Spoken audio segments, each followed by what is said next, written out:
Hello everyone and welcome to this VTIGER project management tutorial. So VTIGER is a platform that allows you to scale your business, and what we're gonna have to do is simply go to their official website and then click on 15 days free trial.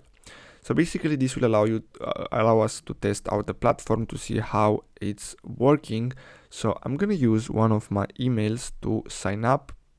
So here, as you can see, we're gonna have to register.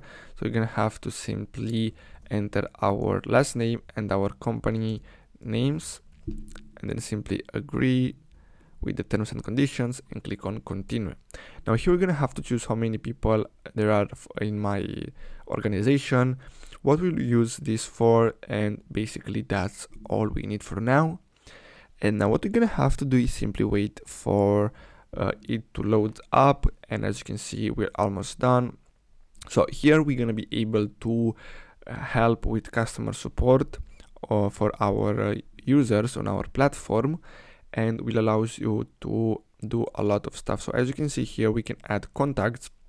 So this is what we're going to have to do right away, or we can import them if we have a list. Then we're going to have to connect our inbox to basically receive emails and send out emails. And here we can basically do much more. So here we're gonna have to add our contact. So here we're gonna have to choose to assign this to a team. And as you can see here, we're gonna have all the details about the contact. We can add details, events, tasks, etc. So basically that's it for today's video. Thanks for watching, guys.